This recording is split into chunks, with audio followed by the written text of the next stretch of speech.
Good morning. It's good to see everyone here. Thanks for coming out.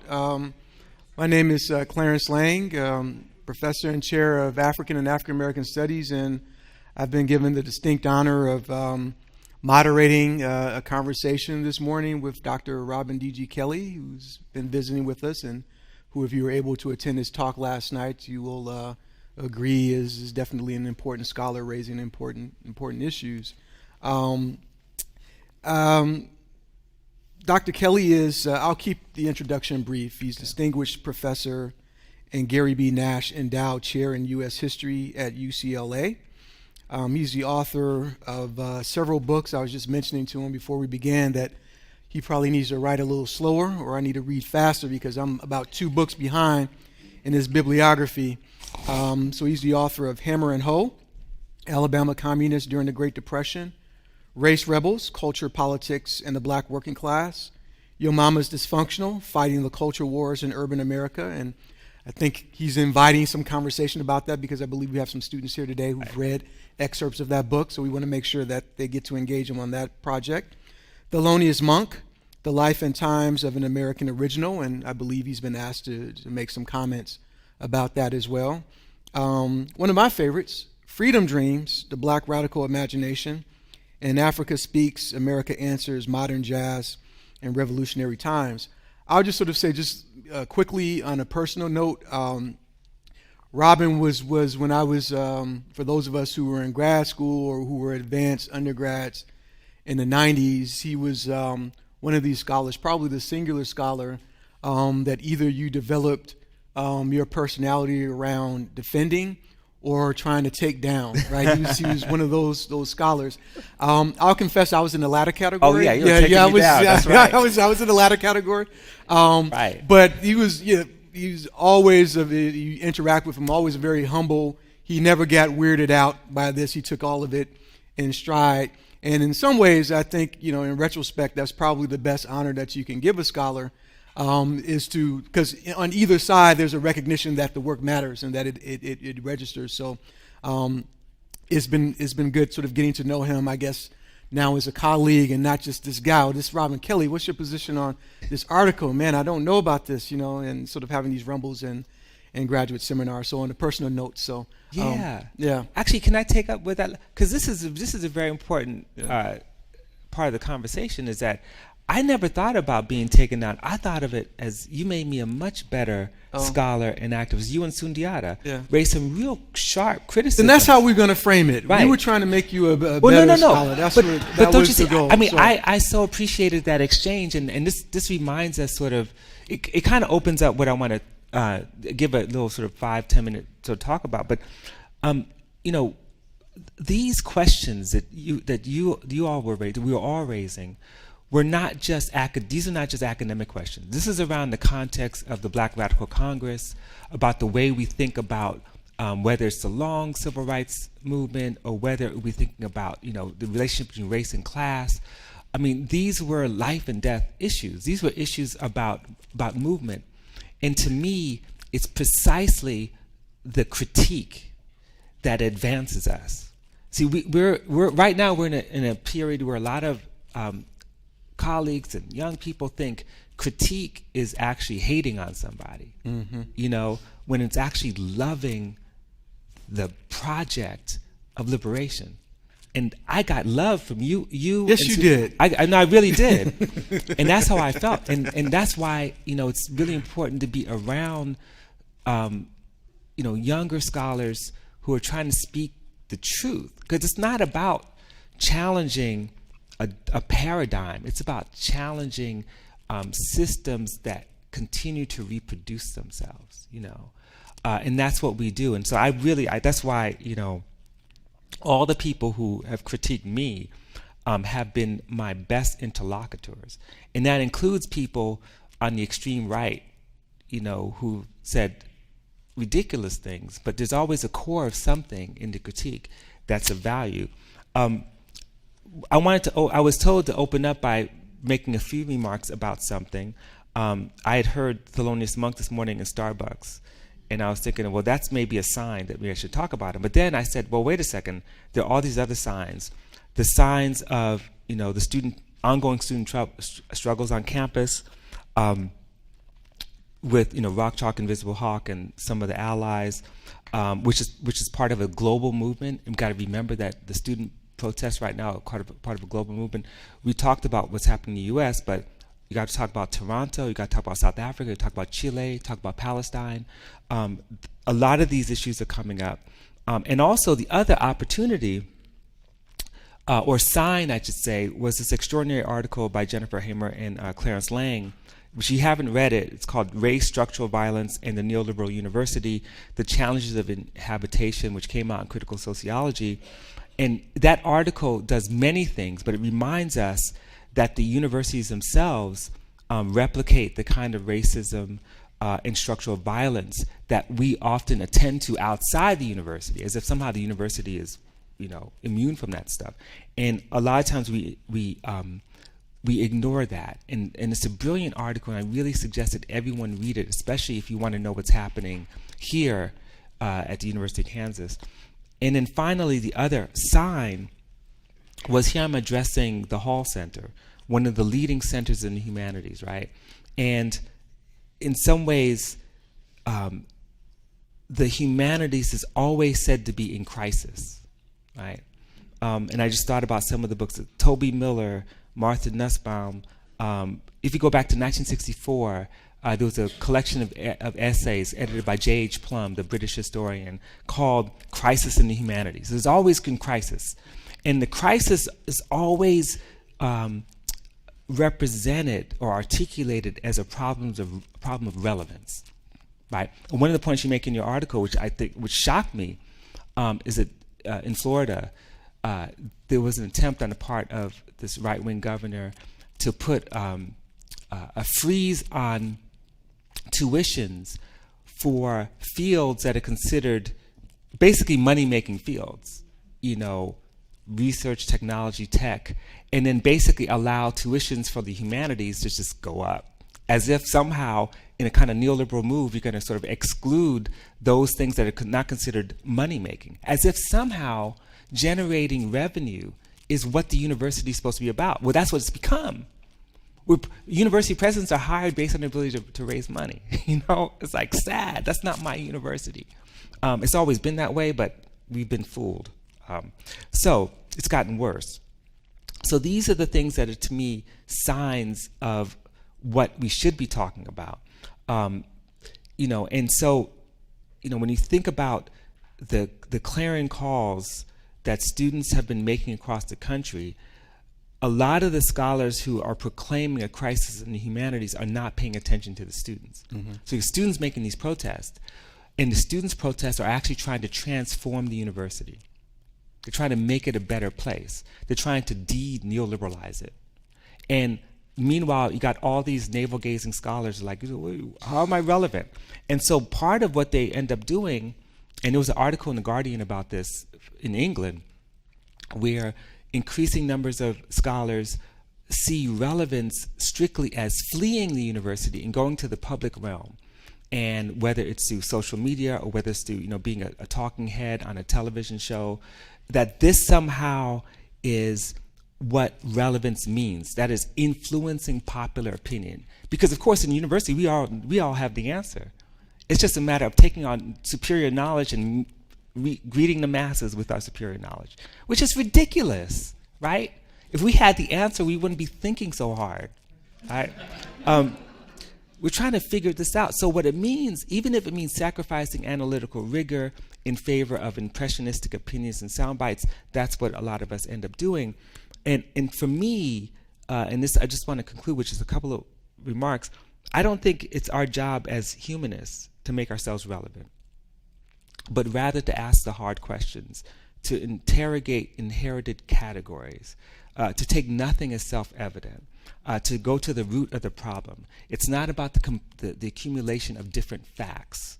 Facts are easy. Facts are invented.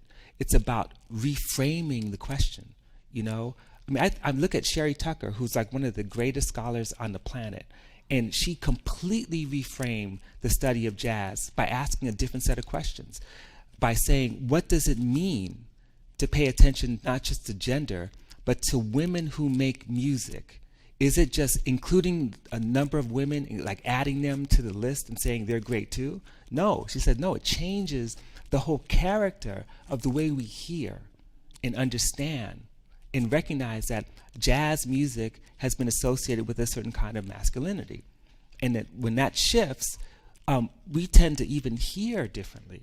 And why is that? She interrogates those questions. So it's not just a matter of facts. You could find names, but how do you rethink the project itself? And then the other thing, just real quickly, is that this work of sort of humanists, what humanities ought to do, is to kind of address contemporary social crises. And I'm concerned sometimes that if we persist in conflating relevance, that is, with the popular, that being relevant means to be in the popular, to be on MSNBC, that we conflate relevance with the popular, that the form or the forum will be our main concern. And if the forum is our main concern outside the academy, we ignore what we inhabit. And this is part of the argument that they're making. Meanwhile, as Hamer and Lang warn, in the quest for relevance, we flee the university, and we don't always attend to what we call neoliberalization of the university. And that includes things. They give a much longer and detailed explanation of what that means, and I really encourage you to read it, but just things that have come to my mind: the casualization of labor at the university, teaching staff, outsourcing non-union labor in the realms of maintenance and food services and security. And at a place like USC, where I taught for 5 years, it was significant because outsourcing union labor meant that the mostly Latino staff who actually had the opportunity to send their kids to USC tuition free as part of the deal lost. So imagine what it meant to take a job where you're struggling cleaning up offices, knowing that when your kid becomes college age, if she or he is accepted to USC, they get a free ride. You outsource means that they're no longer protected by the union, and that benefit disappears.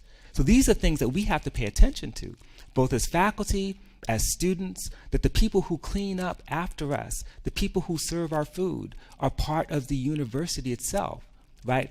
So that's something that you all talk about.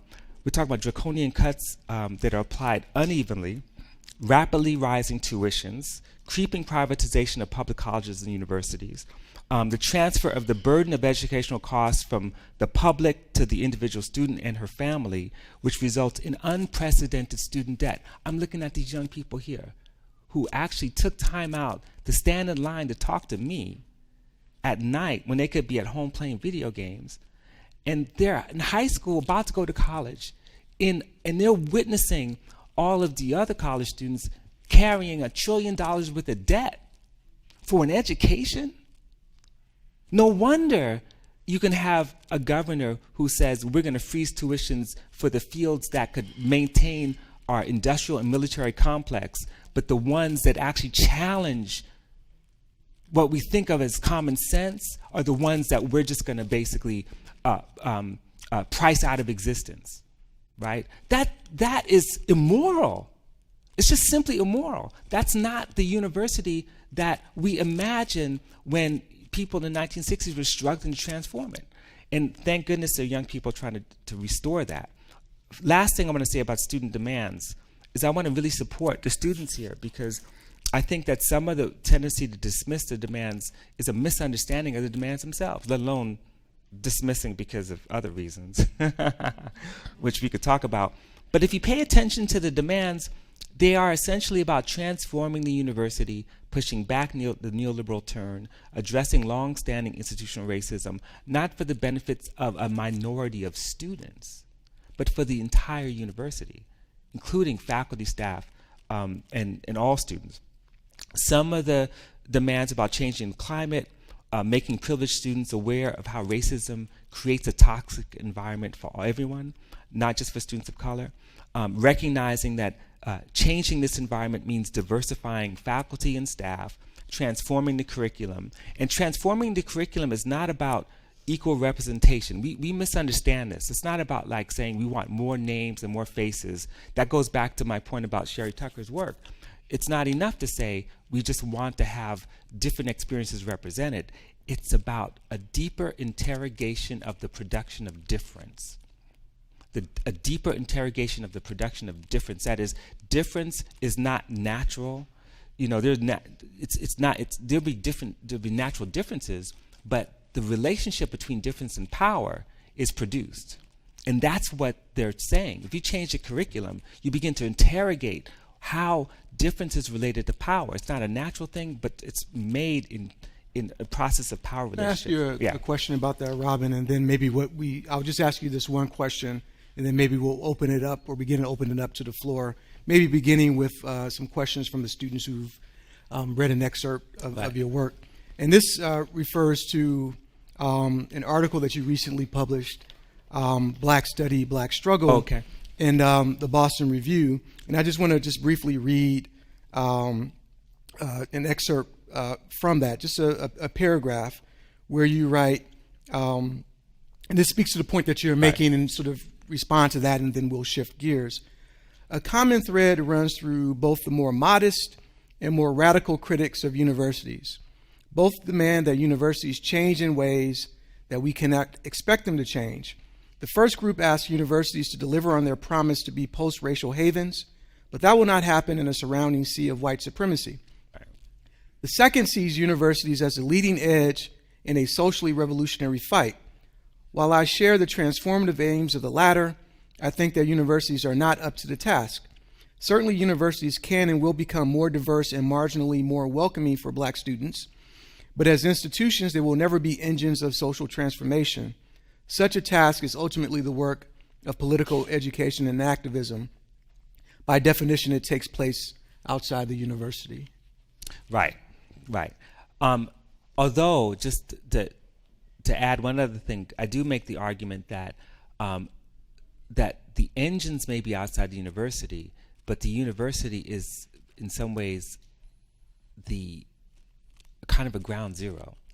It's a fundamental space and has always been a space for initiating or responding to social crises. And what I mean by that, it's not the university administrations, it's not the university institutions, it's the students who come through there. Sometimes they come through in their transient, in the sense that they're 4 years, 5 years, but it's through the relationship between their connections to the world, the university's connections to the world, which oftentimes are very questionable. When you think about the post-war university, is one that's tied directly to the Department of Defense, and to research and development. And part of the protests that took place in the 1960s were about the relationship between university research and development and NAPALM, for example, or the companies that are actually funding research and development. So it's not like the university is like a haven, but students are coming from all kinds of places. They're learning about these relationships. They're learning about the relationship between the communities they left and why there's the maintenance of reproduction of poverty, why conditions are worsening, and the university. And so in some respects, it's not that the university, I'm saying that the university is not an engine of social change, but the space becomes that because of the student protest. So that sort of answers the question. I know that there was a lot of pushback on that article from some colleagues who really do believe that the university is the last bastion of real liberalism, and I'm critical of liberalism because I think the contemporary liberalism still has roots in John Stuart Mill and John Locke and all these other people. But and I don't even believe that. And again, it's not about a belief in. It's about a recognition of the limitations of trying to transform institutions that are already institutions embedded in systems of power that reproduce the kinds of inequalities that people are trying to address. So I actually had other things, which hopefully we'll get to, just about. So why don't we do this? I mean, maybe sort of take a few questions Yes. from the floor, and then we can come back to that and make sure you'll get the last word. I promise. Right. I just want to make sure that I could say something about the multicultural student government. Okay, I'd like Because to I know hear from you about that. So let's keep that in the chamber. Okay. But I want to sort of make sure, and for those of you who have questions, if you could raise your hand so we can give you the microphone for the purposes of recording, that would be great. Right. And I should say everything's on the table. You can ask me any question on the planet. I'll even answer personal questions. You know, I know some of you know my wife was on the show. What's that TV show that? You better know the answers to that. I know. Man. Because it's not a show that I like, but people keep asking me questions about we'll edit that, and, right, you can edit that. so it doesn't get out. So House of Cards. So she was on House of Cards. People keep asking, well, what's it like? Because people like House of Cards. We don't like it, but she has. It's a gig. Okay. I think you have a question. Yeah. Go ahead. I'm just joking. I don't have a question about the House of Cards. Okay. In thinking about universities, infrastructures, and structures, and of course, the staff and support staff are a key part in that. But I'm also, because I am one, really curious about your take on contingent faculty and adjunct faculty and the rise of the use of part-time contractual Right. workers who have no benefits, who have no job security, and yet they are handed the responsibility for, in some cases, who use 70% adjunct faculty. Right. They are the trainers, they are the teachers of the student body that's trying to be attracted to that institution.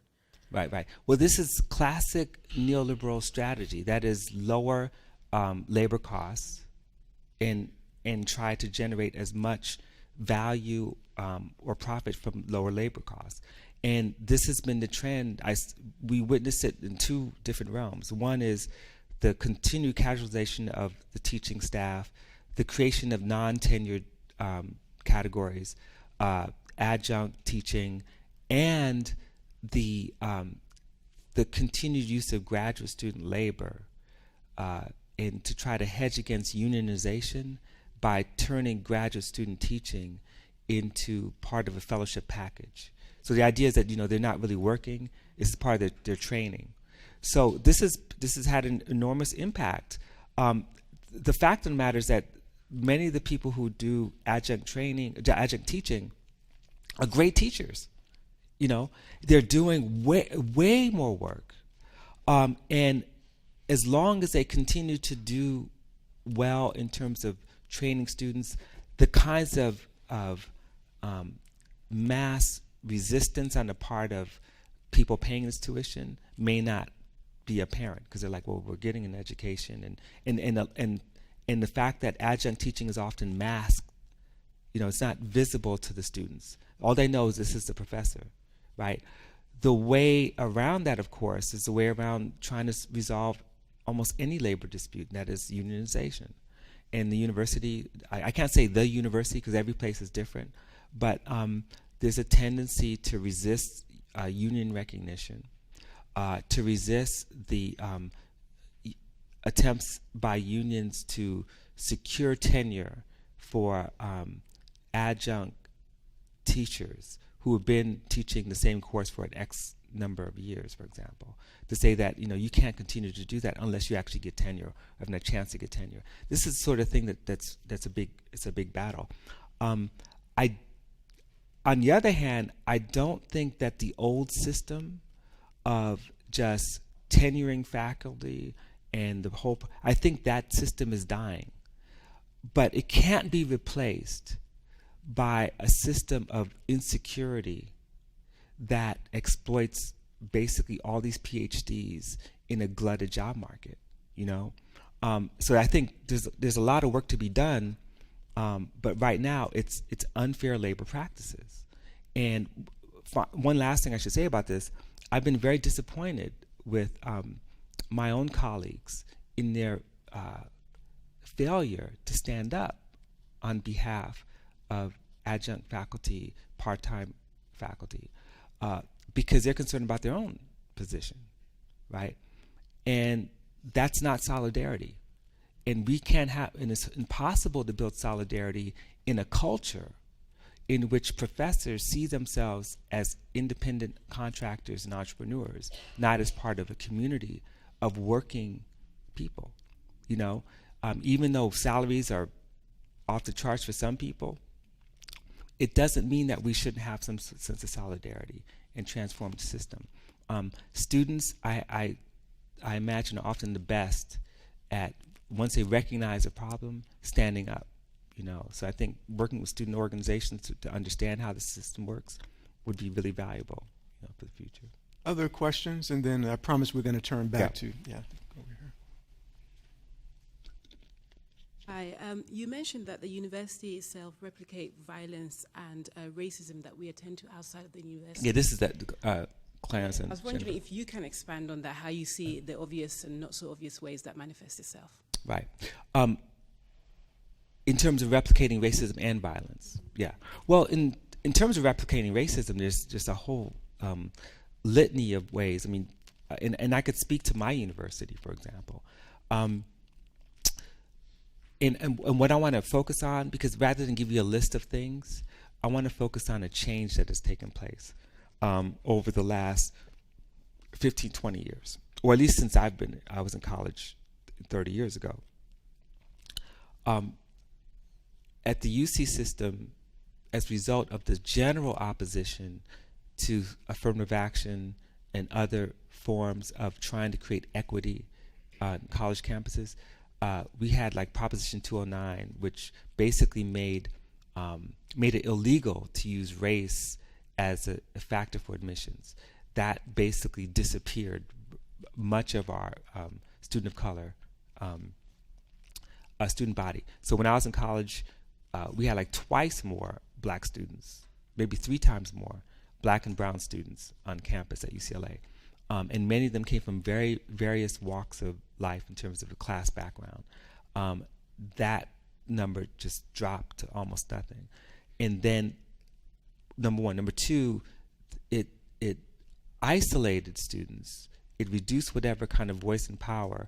And the university did not create systems to protect or defend their interests. So they end up being kind of an isolated, even smaller minority with no voice whatsoever. That opened the path for a kind of reaction to what they call political correctness, right? Both on the part of some elements of the faculty, the administration say, you know what, those days are over. The student protests of the 60s and 70s are dead. Now it's time to go back to basics. And go back to basics is to try to replicate a university that never really existed. That is one that sort of is pure knowledge, that is neutral in terms of race, gender, sexuality, ethnicity. And that everything that is not considered neutral then gets housed in departments of ethnic studies and, you know, gender studies and that sort of thing, as a separate entity altogether. So on the one hand, it looks as though we've made all this progress and we have more ethnic studies departments and programs and gender sexuality and all this other stuff's going on, but they end up not necessarily having the expanse across the whole campus, transforming the whole curriculum, so that there's pockets rather than a transformation. So there's that. And then the other thing is that just that in terms of the levels of racism, people call it microaggression. You know, that's a newfangled way to say just like straight up racism. You know, if you read a book like Manning Marable's How Capitalism Underdeveloped Black America, he has a chapter where he talks about the student protests, student racism on campus in the 1980s. It's the same story. It doesn't, and you literally could take those stories and just put a different date on it. You saw it in the 80s, saw it in the 90s, saw it 2000, 21st century. It doesn't change. So in some respects, there's this continuation of forms of racism that the university will always create a committee to look into, to do a kind of, interrogation, and then nothing ever happens with that. So in some respects, these are the everyday lives, and those experiences get dismissed. And when students protest about it, something is sort of done, but it never actually leads to kind of institutional changes. So it's built in, right? And that's just on the question of like certain forms of racism. We can go on and on and on. In terms of structural violence, there's lots of different levels of violence, and my own concern is not just about the structural violence that takes place in respect to the student experiences, but the university's role in global violence. So when I talk about research and development, or I talk about like the restoration of ROTCs on campuses, we talk about just what has actually happened in terms of the university's complicity in global war. To me, that's something that students are also trying to deal with. The heart of the anti-war movement began in universities, and not just in the 1960s. You can see the 1930s, So those are some examples, I think. Can I make sure, I know that we have some high schools. Very good. Yeah, please, go. Can you wait for the microphone, please? Right. Oh. Okay, all right. So in the book that we were reading, Your Mama's Dysfunctional, in the chapter Looking Forward, you talk about the university labor and wage issues. And I did? Even then? Yes, you did. I was ahead of my time. Yes. I'm sorry, I forgot about that. I haven't read that book in a long time. So tell me about you talked about it in your chapter. And in the chapter Looking Forward, I think you offer your insight on the solution to this problem, and quote, I'm suggesting that the only way to implement changes, whether at a policy level, a personal level, or a broad cultural level, is through collective struggle. And this collective struggle, I think in this chapter you talk about not just African Americans, but also a lot of other minorities, including women, and these historically unprivileged groups. And I guess my question is, looking into the future, do you think the race issue in America moving to a positive direction, or do you think it will be increasingly intense? Because last year in New York, there was a shooting of African American done by not a white policeman, but a Chinese policeman, and there were demonstrations a few months ago around all over America by both African Americans and the Chinese community, and protesting for different things, obviously. So do you think as the other minority groups getting increasingly vocal about their civil rights, do you think it's possible do you think in the future it's going to be everyone working together for the collective struggle, or do you think the race issue is going to be even more complicated than it was before and even more intense? Excellent question. There's 3 different layers on that question. One is a definition of collective struggle. And by collective struggle, I really do mean that I was pushing back against the idea of the think tank as the answer. That somehow if we just get the right knowledge, we can sort of translate that knowledge into policy. Policy will be good and everything will be resolved. Collective struggle doesn't necessarily mean like masses and masses of people. It basically means that you can't develop strategies sort of on your own based on your superior knowledge. The civil rights movement was not a mass movement. People get shocked when I say that. It was never a mass movement, meaning that the majority of, say, the African American community in the South wasn't actually involved. They were affected by it. But it didn't take that much. If you look at an organization like SNCC in Mississippi, they got lots of people involved to participate, but the core organizers, like you could count them. That's what's amazing. And that's collective struggle, to be able to build alliances and build units of people who together, with their collective sort of thinking and collective strategies of civil disobedience, make change. Okay, so there's that. Now, on the question of like, what does that mean in terms of multiracial issues or even the issue of racism? Well, you mentioned New York. New York's a really good example. Baltimore is a good example. Because in Baltimore, Freddie Gray was killed by black cops and white cops. The issue of police violence, the media likes the idea of a white cop killing a black person because it creates drama and it personalizes. And for those people who defend the police, it's easy to mark an individual rogue cop as a bad apple in a good system. Our president does that. He's like, it's a good system, we just have bad apples. And so when black cops are killing black people all the time, Atlanta, Detroit, you got predominantly black police officers killing black people all the time. That doesn't mean that that's not tied to structural racism.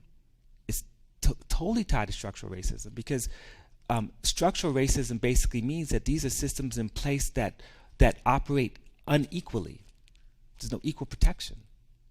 And so you can be a cog in the machine and be part of that system that operates unequally. So, and again, forgive me for this kind of shift, but you take a place like Flint, Michigan, which is predominantly black, but not entirely black.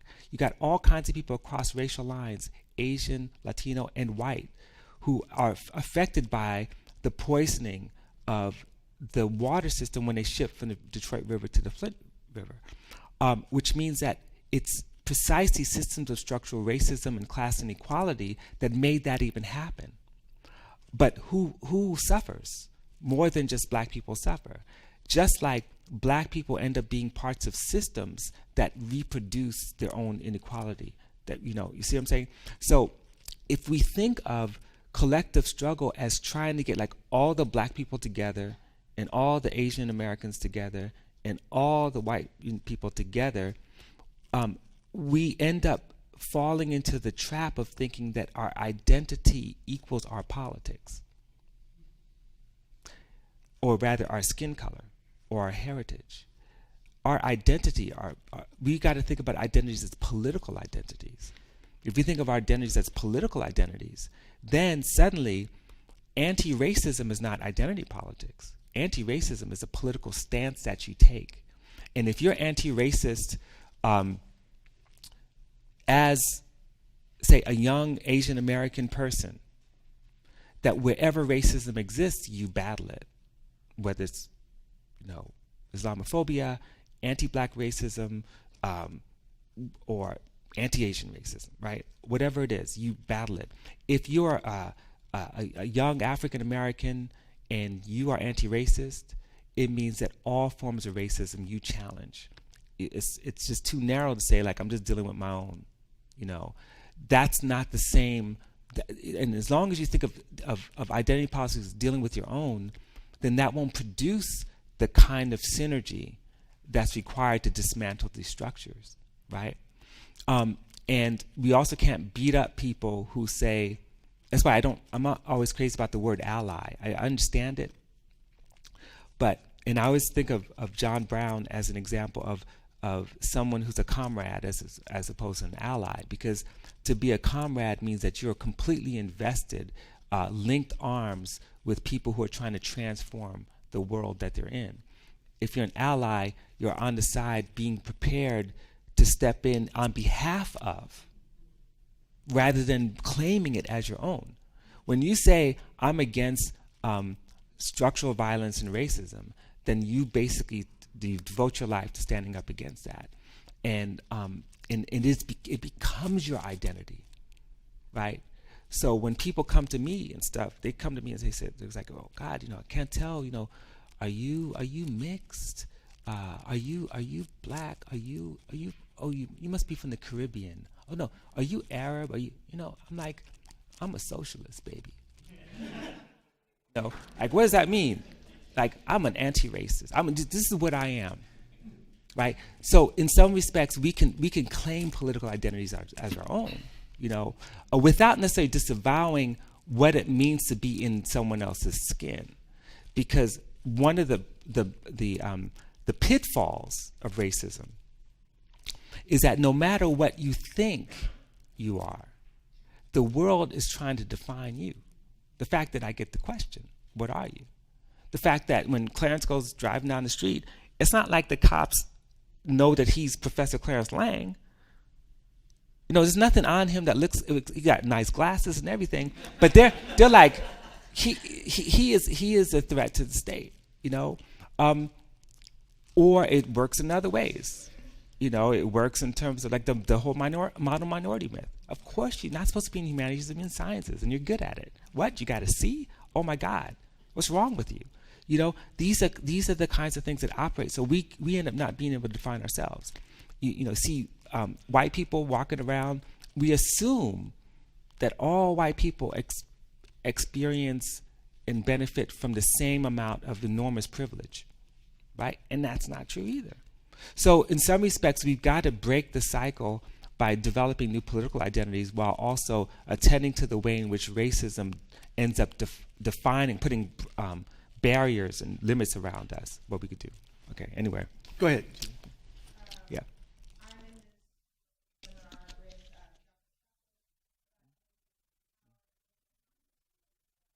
Mm-hmm. Mm-hmm.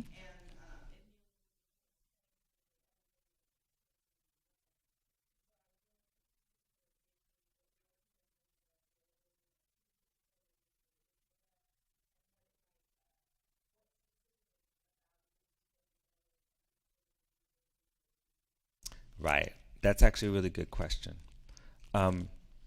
Forgive me because I got my little thing here, and I have a definition of neoliberal. Whoops. Which I may have to go by memory, but it does make a difference. A definition makes a difference. So, in some respects, there are those who use neoliberalism sort of as an adjective, right, for everything that's just bad. Like whatever is bad is like neoliberal. And in fact, I was talking to Ruthie Gilmore about this because we had a dissertation defense and the issue came up. At the same time, I don't have my computer with me. I'm gonna go by memory, my old memory. But I do think that there is a working definition. I know people also tend to think about Michel Foucault and biopolitics and the issue about governance. My working definition has a lot to do with relationships of political economy. In the history of neoliberalism, that people like David Harvey, although I think David Harvey sometimes is a little bit too rigid, or even Daniel Stedman Jones wrote a book called Masters of the Universe, which is a kind of evolution of neoliberal thought. And he argues that it's a transatlantic idea. So neoliberalism could be understood as an attempt to restore elements of classical liberalism, to seize liberalism from what we call social liberalism. So in the short version of the story is that right around World War I, with the Progressive Party, with even Woodrow Wilson, with the reformers, progressives, so-called progressives, liberalism became associated with an expansive state, labor protections like ending child labor, wage protections. This is all World War I in post-war period. But it also became associated with democratization. So issues like having initiatives on the ballot, for example, referenda. These are all developments in the early 20th century. The fact that I guess 1913 when you have direct election of senators, for example. So liberalism becomes the opposite of what it started to be. Liberalism, in some ways, emerged in the 18th and 19th centuries as an extension of the Enlightenment project, associated with small government, associated with free markets, free trade, the liberalization of trade, the privatization of the commons. Things that are about developing a capitalism that can flow easily. And the reason why free trade was associated with small governments was because in those days you didn't have income tax.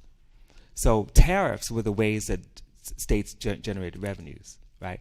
So then social liberalism kind of takes off. Then from World War I, you get the New Deal, which is the extreme version of the social liberalism. And it's the opposite of the idea of the 19th century liberal, right? So when people like Friedrich Hayek and Milton Friedman, it was a little bit different, George Stigler and all these other people, they come together and they say, you know what, we need to restore the old liberalism because this because what they were doing was doing the crisis of planning.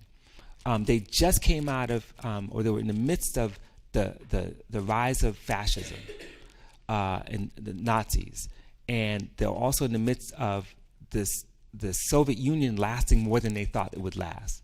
They thought that bad boy would be crushed in about a decade, but it didn't. It continued to exist. And so the idea, so Hayek and others argue that central planning is just a dangerous thing. Central planning produces fascism. It's a mistake, and I could talk about why it's a mistake, but that's a long story. Teach a class on this. So that idea of central planning and critiquing it became the heart of what becomes the kind of neoliberal turn in thinking. But that turn wasn't necessarily, I mean, to be honest, I'm not defending Hayek, because Hayek and Milton Friedman, they said there's some places where you got to have government intervention, like healthcare. Like Hayek wasn't against things like, single payer healthcare, right? So at some point, these ideas circulate, they foment, they develop, but they're not adopted, because after World War II, the Keynesian vision of the world becomes the dominant one. That is, John Maynard Keynes, the idea of saving capitalism. Keynes wasn't anti-capitalist, he was totally for capitalism, for an efficient capitalism based on the Bretton Woods Agreement, the dollar being sort of the measure of all currency, against which we built. So by the 1970s, something happens. You have this global economic crisis for various reasons I can't go into, and that crisis creates an opportunity for new forms of reorganizing the relationship between the state and the economy. And hence you get neoliberal policies, which are not limited to Republicans or Democrats. Mm-hmm. And those policies involve, one, fiscal policies that reduce taxes on the wealthy, on the argument that if you lower taxes, it generates more capital to be able to invest, right? Monetary policy, which is about allowing the currencies to float rather than be tied to gold standards or some other kind of systems of monetary backing. It means privatization of the public resources, so that you turn things like water into a commodity to sell. You turn things like government supports into commodities to sell. You outsource a lot of public resources to private institutions, as based on this idea that free market principles are the best. And then ultimately, that's just part of it. I mean, then you have increased expenditures on militarization, free trade policies that turn certain regions or countries into workshops for the global north. And those workshops are places where you do exactly what we're talking about with the university. You eliminate union protections, you eliminate environmental protections for the sake of creating the cheapest commodities possible. And those cheap commodities can then compete on the world market. And so the idea is that loosening all these things to produce a capitalism that's supposed to be more efficient. But the result is massive, massive inequality, the erosion of public resources, the disappearance of a public safety net, a social safety net for poor people. I mean, and this is the result. The ideas of the Hayeks and Friedmans in the past, whatever their virtues or limitations, then get taken up by think tanks whose object is no longer to create the most efficient economy. The object is to make as much money as possible in wage class warfare on the poor. And so when the Koch brothers embody a certain kind of neoliberal set of policies, their whole thing is not about the rule of law, it's not about fairness, it's not about free trade, it's about making sure that they can create a system possible where they pay no taxes, where the government basically works for them, and not for the poor, and where life is disposable. The disposability of life is not a new thing, but now one of the things that all neoliberals sort of argued is that inequality is just natural. It's just natural. You can't have equality. And for Hayek, he argues in Road to Serfdom. And by the way, you got to read all this stuff. You can't just talk it. You got to read. You got to read. Capitalism and Freedom by Milton Friedman. I read all that stuff. And Hayek's whole thing is that, of course, once you try to address inequality through state intervention, you are creating an unequal situation because you're actually leaning in on the side of people who are disadvantaged. If you make those things disappear, that is no intervention at all, through the natural order of things, if they work hard enough and find out some other ways, there are opportunities for them to rise up in this schema. Robin, I want to sort of check in. sorry. How much more time do we have? What time is this officially over? Oh, yeah, Okay, we got lots good. of I time. just want to make sure. So I want to make sure we were budgeting. So I just want to. I'm not budgeting. I'm sorry. But that's supposed to be my role. So Yeah, you don't I'm- have to. I'm- So I'm it's terrible at great. We're doing well, though. It sounds like so great. So I want to make sure you have time to talk about the MSG, and I might throw some more other questions at you. But yeah, please. Robin, Yes. I'm interested in your analysis of the ideological component of neoliberalism. I told Clarence a few days ago that when 9/11 happened, I said, okay, this is going to be the change, right? And I'm an old poet, so I came into the academy writing about resistance poets like Jane Cortez, Right. Oh, I love Amiri Jane Baraka, Cortez. right? And Gil Scott-Heron, and all of them saw this coming, right? There's a 1982 poem by Baraka. I forget the title, but he's talking about driving in New York, and he says, I keep seeing Nazis, and since they're young people in the room, I won't say what he says, but they're no-ish Nazis. That's what he says, right?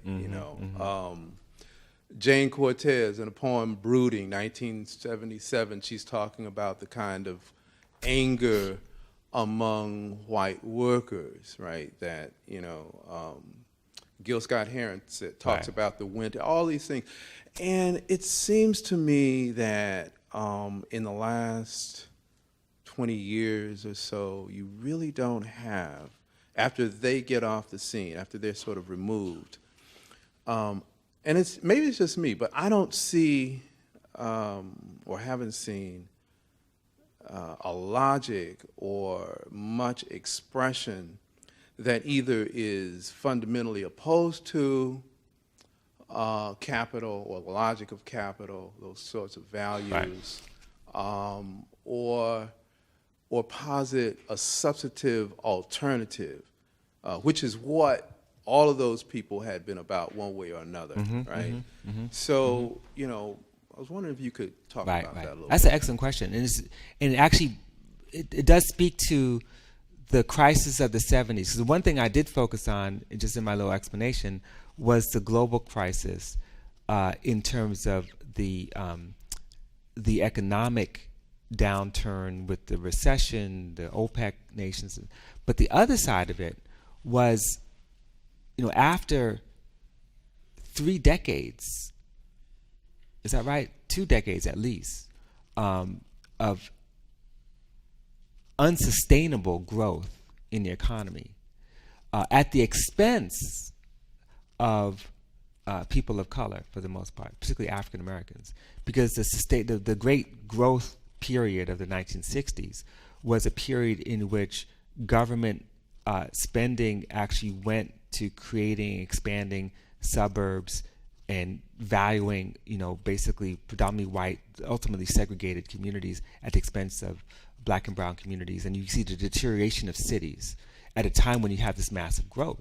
That's the presumption, and so we begin to see that. But then when the 70s crisis hit, the first response on the part of working people was the strike wave. One of the biggest strike waves in the history of the United States is in the 70s. In response to the downturn in the economy, in response to wage freezes and layoffs. And a lot of the white workers didn't expect that. After owning homes the crisis of 2008 in some ways was significant, but the one in the 70s was very much like that.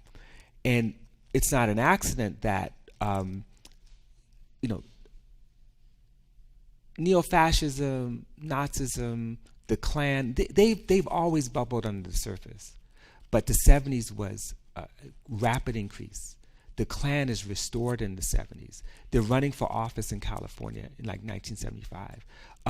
Neo-Nazis, I mean, you get the assassination attempts, home burnings, and you get all these, early forms of sort of pseudo-fascism among largely, but not entirely, working class white people. So when Barack is describing that, what he's describing is real. And of course, some of that stuff plays out on college campuses. One of the big mythologies, is that somehow like it's the white working class that has made this kind of right-wing turn. Trump supporters are not necessarily white working class. A lot of them are white middle class and college-educated white people, right? And the same thing in the 70s, where it's not simply class anger. It's also racial resentment, because the kinds of struggles that in spite of the inequalities, part of the struggles that emerged in the 70s were struggles to expand the welfare state. The expansion of the welfare state wasn't an LBJ thing. It was the National Welfare Rights Organization that pushed to increase the welfare rolls, because they struggled to remove the stigma of welfare. So imagine what it means to remove the stigma of welfare led by women of color mostly, at a moment when neoliberal ideology is about stigmatizing anyone who gets government support, except for Lockheed, Boeing, the defense industry, and white suburbia. So part of the ideology of neoliberalism, which is a racial ideology as well, it's about stigmatizing those who can't help themselves, as it's masking the role of the state in upholding capital in crisis, right? Because resolving the problem of the 70s was about state intervention, in some realms, and the withdrawal of the state in other realms. While that's happening, and this is under Carter, this is under Ford, this is under Nixon, this is under Reagan especially, but Reagan is basically a continuation of some of the policies that preceded him, right? Meanwhile, unions are perceived as drains on society. It's like a reversal. Unions were like the great machine, the great engine for the success of the of the American working class to become a middle class. Then it becomes then you have Reagan attacking the air traffic controllers union, which is just the beginnings of a total dismantling of trade union and then trade union ideology. By the 1980s, the sensibility of the early 70s that somehow the state is our state, and therefore the state is our state to protect our interests, to make sure that there's no one who's suffering, to make sure that public education is actually expanding. By the 1980s, you get a series of reversals where you got the massive creation of an underclass, the underclass discourse, which is a neoliberal discourse of people who basically have not worked hard enough, and their poverty is a product of their culture. It's not an accident. Underclass discourse coincides directly with what I talked about last night in terms of broken windows theory, policing. That then is tied to this idea that forgot, I lost my train of thought on the last thing. But these are the shifts that are taking place in the 1980s, and the dismantling of those kinds of public institutions. Oh, I know what it was. Public education. The last thing that I just want to mention is that part of the ideology of neoliberalism is the grassroots tax revolt. And so I know in California, it affected all over the country, but California is very clear, because what ends up happening is that the boom in property values, not for black people, by the way, not for them, But the boom in property values meant that you had all these communities of white homeowners who bought their homes at about $15,000 or $20,000.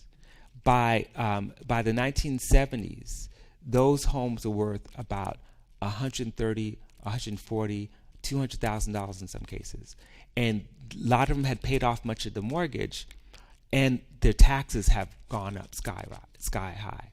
So it's real. So as their taxes go up, it goes up at a moment when their incomes freeze, or they're laid off, or they're struggling with economic. So then their whole thing is, we're going to basically resist more taxes, property taxes. By doing that, in California, they passed what's called Proposition 13. Proposition 13 ultimately dramatically reduced tax revenue used for public schools. Schools declined. They went from the best public schools in the country to some of the worst, just in a matter of years. And that then has an accelerator effect, right? Because the schools that were already bad now are pretty bad, and the schools that were bad before are worse, which then makes it almost difficult for students to try to enter into college coming from low income, particularly so-called communities of color, at a time when college tuitions were fairly low for public schools, and then they start to go up as part of the neoliberal project. So that whole thing created much of the conditions that we're dealing with today in the 70s and 80s. I just want to make sure that we pay attention to the role that these struggles play to try to reverse the process. And in some respects, it's not, neoliberalism didn't emerge and didn't win ideologically simply without opposition. Right. It was a defeat of some of the social movements. And in respects, I would even argue that Obama's election represents, in some respects, the defeat of the kind of radical economic vision of the civil rights movement. So let's do this. I know. Short answers. No, this is fine. But maybe as a way of sort of getting a lot of things on the table, there's a question over here from Jake and a question from Ben. And so maybe if both of you ask your questions and then you speak to them both, and then what I would like to see, if there's an interest, if another one of our high school scholars has a question, that could come forward. And then there's a question I want to ask you that could allow you maybe to talk about the MSG, the multicultural student government, which you wanted to mention. So if you all are fine with that, let's kind of make that, and then we'll do the rest. Yeah, with I'll give you shorter answers. Like these are big questions, They though. are. You know, They are. Okay, sure. I have a question that goes back to the discussion of contingent faculty labor. And when you were talking about the way that our adjunct colleagues, work extremely hard and are often brilliant teachers, working a lot harder for each teaching dollar. It made me think that a lot of adjunct faculty are also brilliant scholars who are doing research for free. Right. And thinking about the way that adjunctification seems to be, partly anyway, an effort or a move to eliminate knowledge production as something that you get paid to do. And when you think about that, the adjunct ranks as the reserve army, then those of us, in a tenure stream position, fewer and fewer, right? It starts to seem like the opportunity to produce knowledge becomes not something that you're compensated for, but it becomes compensation itself. Right. And so, there are different ways to respond to that, I think. And you mentioned Martha Nussbaum and the sort of, we need to restore the humanities or we need to shore up the university. What my question for you is, and I'm just guessing that you might know something about this, I wonder what sorts of other spaces or other initiatives you may know of, or that we should be imagining where knowledge production happens with or without the university. Right. Okay, that's a so good question. Okay, yeah, go ahead. Well, this question is totally different. That's okay. But I can give it a shot. Yeah. I wanted to return to last night's lecture about war, which I very much enjoyed and was impressed by. And it reminded me of a lot of different arguments. And Steve Hahn makes a very similar argument about slavery as a form of war. And I teach slavery as a form of war. but I'm partly sort of practicing sympathy for the devil, literally, and thinking, well, how does this work rhetorically, right? Because you can also say, well, we have long traditions of war. We valorize war. We say that wars are, generally fought by uniformed armies, even though they're not usually, always. They have treaties. They have ends. So by using this metaphor of war, then are we perhaps even, could that be perversely seen as almost an understanding of the ways of the workings of white racism as, well, this was unofficial war. Mm-hmm. And so by that logic, would it be more useful in some instances to talk about things like that we understand to be very different than war, such as, say, ethnic cleansing or genocide? And that leads me to a second question, which is that then by extension, should we be talking about different instantiations of war instead of saying Mike Brown's death is part of this, 500 or 600 or however you want to call it, the centuries-long war, instead saying there's many ways in which our contemporary moment is a different kind of a war that's very different than the war of slavery, and emphasizing difference instead of similarity across, emphasizing difference as much as similarity when we're talking about now, that. let me do something with all of that. Let me take this first, and then I'll come back to yours. I didn't want to give the impression that it was that this unbroken war wasn't without difference. In fact, one of the main points I made about the Civil War was that this was different. It was actually radically different from others. I was simply trying to make the argument that not use war as metaphor. I mean, literal. I mean, I didn't want, by talking about slavery as war, I don't think of it as a metaphor. I think that's the problem, that we think of it as metaphor, but that it was literally the violent extraction of human beings through military means. And it's not necessarily, that doesn't necessarily mean that those who are doing the extraction are all European. It simply means that everyone understands that the demand is produced through a plantation system which generates this demand for human beings, which can only be extracted through force of violence. So I'm saying that I didn't even make that up, that those petitions like Prince Hall, or that Frederick Douglass, or that all the people who have been writing about the experience of slavery have always described it as the war. John Brown. And they were saying not metaphorically, but literally. And that is masked by the question, the liberal ideology of human beings as property or persons held in service. So that was my main thing. In thinking about the genealogy of Mike Brown's death, there are all these ruptures that take place throughout, and of course I didn't have time to go through the whole history of 500 years, but it's those ruptures that really do matter. That in some respects, one of the things I took out of my talk was the Geneva Conventions, and that in some respects what happened to Mike Brown was an act of collective punishment, which under the Geneva Conventions is illegal. That the fact that we even have laws of war as a 20th century phenomenon, as an attempt, as internationalization, that's significant.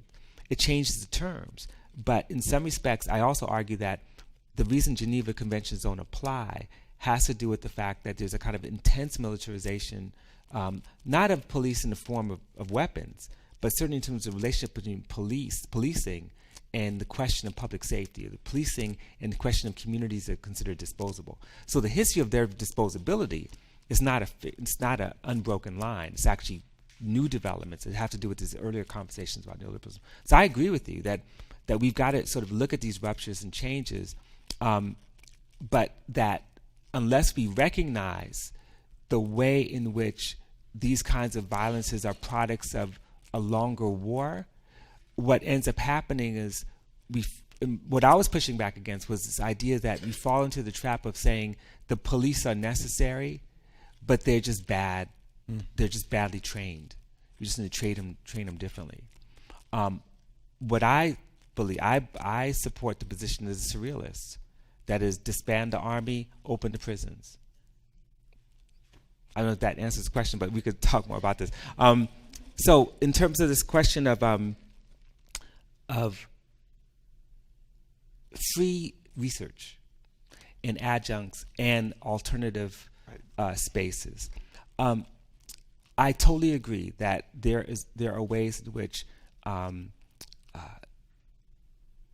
adjunct labor and the reorganization, restructuring of the university has produced these opportunities to exploit research, exploit workers doing research for which they're not being paid.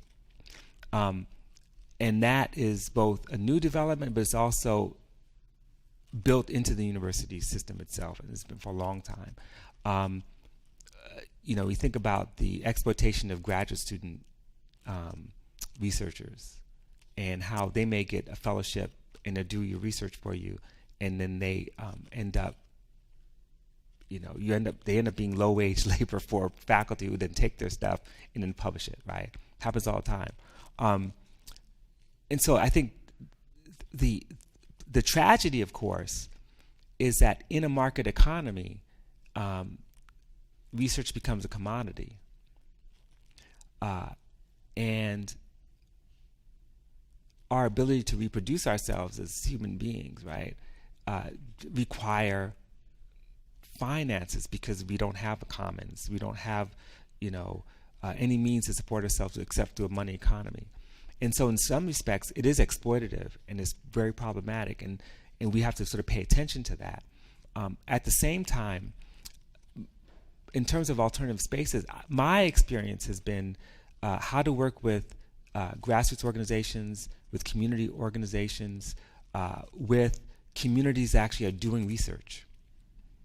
It's not about doing research for communities as much as doing that. That's important.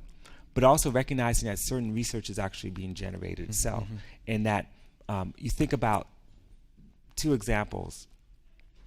I write in this article, the Black Struggle article, about some examples of the Institute for the Black World in Atlanta, which was established by people like Vincent Harding and Abdullah Kalimat and others, where their idea was to create a different kind of think tank whose project was to conduct research and bring speakers and try to attend to the needs of the Black world, Africa, the Caribbean, North America, everywhere, and create radical revolutionary insights through radical revolutionary research.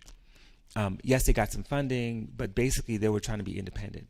The community, where the idea was actually have universities exist in communities, where people volunteer their time to teach, to hold classes, to learn, and out of that engagement between community residents and organizers who are trying to deal with real crises, that those crises and those conversations and their reading generate strategies, generate solutions. Even if you think about Ferguson, like the post-uprising, Hands Up United, some of these organizations were like, we're going to focus on technology training for young people on their own. They're not even working through a university, but trying to develop ways to train and study the question of employment opportunities, which I think is a very amazing thing to do. But finally, to go back to the question of who does the research, I'm always struggling with this idea that somehow we have the superior research methods and that we have the research, that we do in the academy, we do the research, whether we're tenured track or adjunct or a research associate, whatever our status. But in fact, so much from the National Welfare Rights Organization or the Domestic Workers United, which I work with, which is now a national organization, they were doing their own research on the conditions of domestic workers, doing their interviews, collecting data, collecting both empirical, statistical data as well as stories, and gathering that stuff up together. And just all this valuable research that they're doing for their organization for the sake of pushing it forward, which ends up in the academy. So it flows this way instead of flowing the other way. And it's those kinds of partnerships that, to me, represent the most, I don't want to say generative, I was about to say lucrative, but generative possibilities for advancing not just a research agenda, but making sure that whatever research is being conducted conducted in partnership, collectively, for the benefit of advancing an agenda, advancing a movement. And I'll just give you one real quick anecdote. When Leith Mullings, who's a great anthropologist, she was doing work in Central Harlem about just everyday life of people in Harlem, and she created a community advisory board that would help her develop a research design. And so she was, like a lot of anthropologists, she was focusing on ethnographies of people in Central Harlem, in their homes, in their workplaces and stuff. And then the community advisory board said two things to her. It said, number one, your statistics are all wrong because you're giving us numbers on unemployment. You need to give us numbers on employment. That is, you count the percentage of people who are actually working as opposed to those who are not working. And when you flip it, everything looks different because it means that you don't have an unemployed community. You have a working class community where 70 or 80% of the population is actually working for a living. And it's not about generating pride. It's about rethinking the power or character of a community, right? And number two, they said, you keep coming to the neighborhoods and people's homes and streets, you need to go down to housing court. Because in housing court, that's where the black women are there fighting against their landlords, against the unfair conditions, fighting against evictions. The housing court is where they're gathering and you need to see what they're doing. And suddenly their agency as self-represented agents in the struggle against a system totally changes the research design, right? That's partnership. That's what I'm talking about. And that's not about sort of getting paid, but it's about really rethinking how we do our work. Go ahead and ask your question.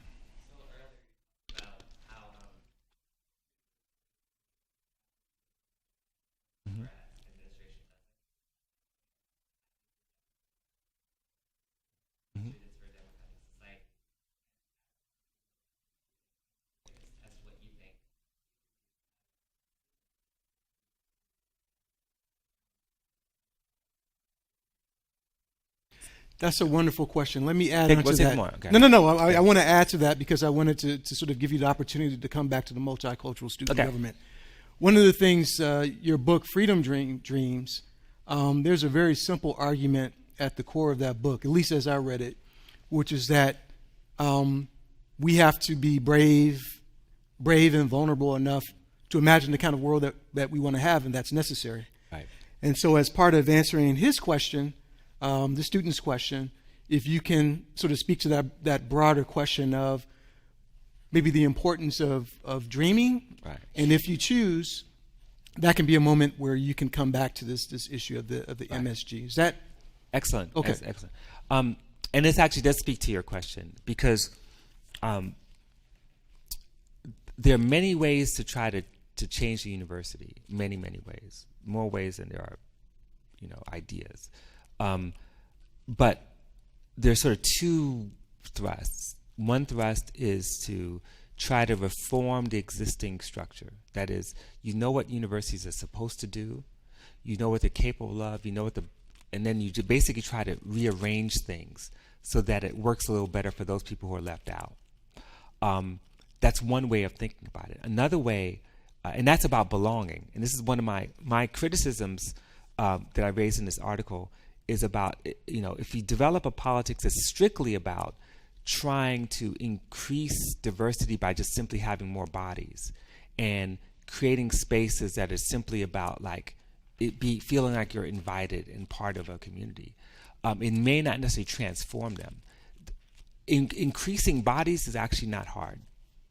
It's not that hard. In fact, you can increase the number you could diversify the faculty.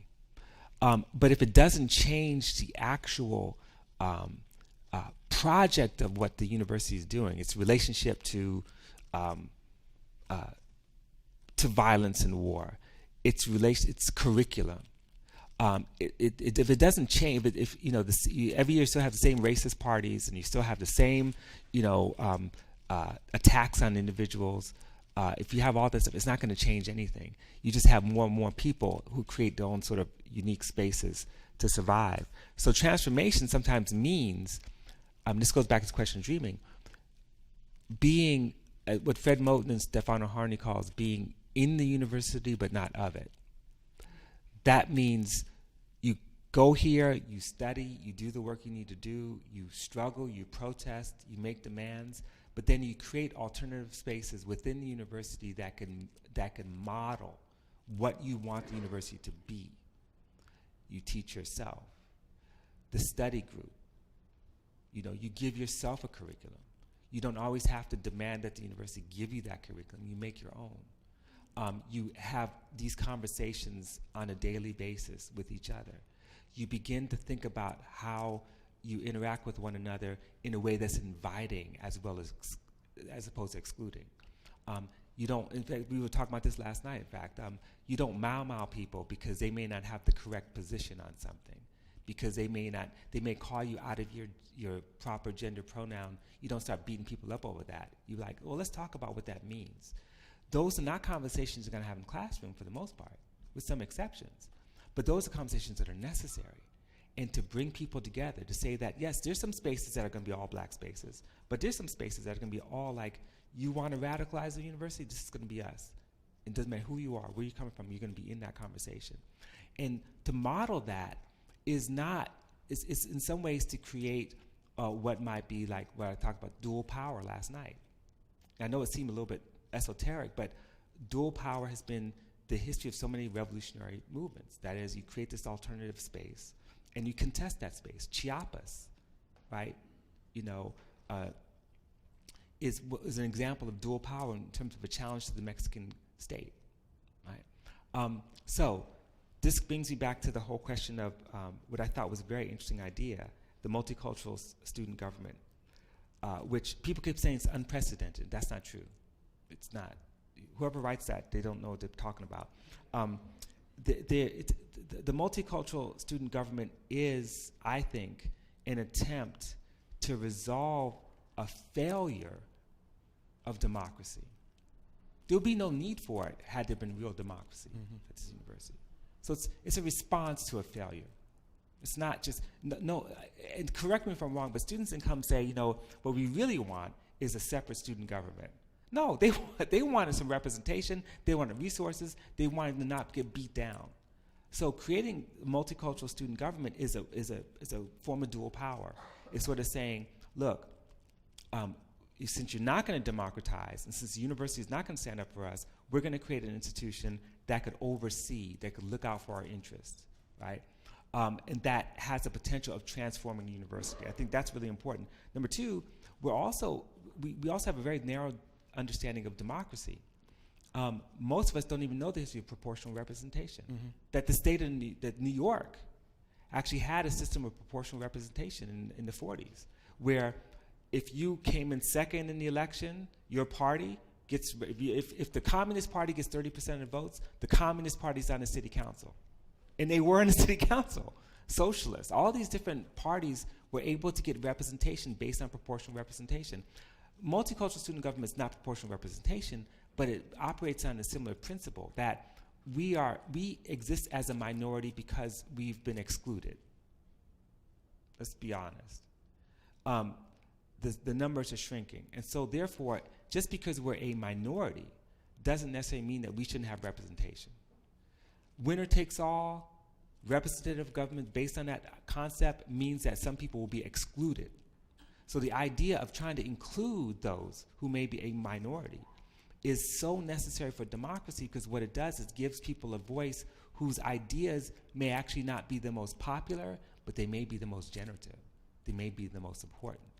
And what it ends up happening is that the success of the multicultural student government will be able, I predict, to be able to create programs and environments and opportunities that will reshape the university in ways that the standard student government has failed to do, right? And this is not blaming students. This is about recognizing that the university failed in its mission to create systems of representation for all students, right? So I think that's one way to think about some of this stuff. No. We have time for one last question or observation over here. Yeah. Well, we'll stick to our we'll do this. So Jonathan, and then Sherry, and then I'll we'll take all. close it out. Yeah, yeah. Thanks, Robin. Pardon me. Since your talk last night, I've been turning Emmett Till over in my head. I teach U.S. history, and the significance of that moment in the '50s for the movement and for the wider country. And so I was struck by your first of all your admitting that you no longer use the image of Emmett Till, which of course was so important to that moment, and then your explanation of why, that it came from pushback from students. Right. And even more specifically, your sense from them that they felt, tell me if I'm wrong, inundated with images of violence, and that you didn't want to contribute, add more to their sense of their being inundated with images of violence. Right. In this particular generation, and I just say that it's not, my position is not a permanent one. In other words, this is an explanation that goes deeper, which we'll talk about. Yeah, so actually, I'm that's exactly what I'd love for you to do. What images of violence were they talking to you about that made you reconsider using something like Emmett Till's image? And to what, are we talking about the culture, right, racist movies, violent movies, either or? What? Let me just stop there. Okay, that's good. And so Sherry, yeah. Mm-hmm. Okay. Robin, one of the things I have always loved about your work is the way that you connect music and the political imagination. And I was wondering if you might want to comment on music, artists, and the current global movement. Oh, that's a hard question. Okay, let me take the first one, and then I'll try to address the second one. What I didn't mention last night, which is probably very important, is that the only reason we know what Emmett Till's body looked like was because his mother insisted on open casket.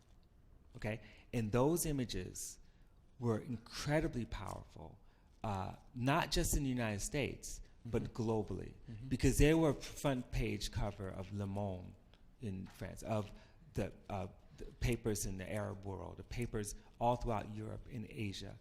And in some respects, it generated a level of commitment and empathy. It did more to generate scorn for the United States and continuation of racism. And Emmett Till's mother, Mamie Till Mobley, understood that. So in some respects, it kind of goes against what I said last night. That is, because she had a choice. She's like, I want the world to see what they did to my son. And it totally changed the dynamics. It meant that many of the people who actually joined SNCC were teenagers, Emmett Till's age. And they joined because they saw those images. I have a very funny story, which kind of ties to Sherry's question. I'm going to come back to the last part. And I teach a class called Jazz and the Political Imagination. This is my cheap way to get around answering your question. And in that course, I was talking about like some of the avant-garde music in the 1960s, and I played in particular Max Roach, Freedom Now Suite. And in that, there's a song called Triptych, where Abby Lincoln, vocalist, is screaming. She's just screaming and screaming and screaming. It's very powerful. And I played it to my students after I told them. And then I had a lot of athletes in that class. This is at USC. So all the black men are athletes at USC, right? And they're in the class, and they were just chuckling and laughing. And they're like, that shit ain't music. That's not music. And I'm like, what are you talking about? Like, so I said, well, tell me why do you think she screamed like that? What do you think it meant? And they just didn't get it. So I said, I'm gonna fix you. So the next week, I show them the Emmett Till film. I show them that. And these guys were in the back crying. crying. And they came up to me afterwards like, I understand. Like, I now understand what that meant. And that's about connecting the music, in some ways, to the trauma. Now, having said all that, my position is a temporary one. It's not a permanent. It has to do with what we've been dealing with the last 3 years. And there has been, being on Twitter and stuff, there has been like a lot of pushback saying, I can't see these anymore. It's doing violence. And it never occurred to me because I'm a very hard professor in the sense that I think that hard things people have to confront all the time and that you can't run away from them, that they have this transformative effect, just like watching the Emmett Till film. But there comes a time of saturation. And I think there's something unique about the moment that we're in which the saturation is true. People say that thing about, they're inundated with violence all the time, violent films, violent, imagery. But the fact of the matter is that that's fantasy. There's a difference between my son playing Destiny, which I hate that stuff, but for him, it's fantasy. The danger is that the lines between, oh, you going, Randall? Okay, thank you. Yeah, okay, I appreciate it. The lines between fantasy and actual violence end up becoming blurred in the drone room, where people are running machines, dropping bombs on people 10,000 miles away, right? So we're in a time when I have to rethink representations of violence. I'm forced to do that. I got to keep up with the times. And it means thinking more carefully about what to do as I eventually go back to people dealing with Emmett Till's body. Because Emmett Till's body was extremely important for the transformation of the civil rights movement. And the one thing I stopped saying, and I didn't finish saying, was that almost everyone who joined SNCC did so not to desegregate, but because of Emmett Till.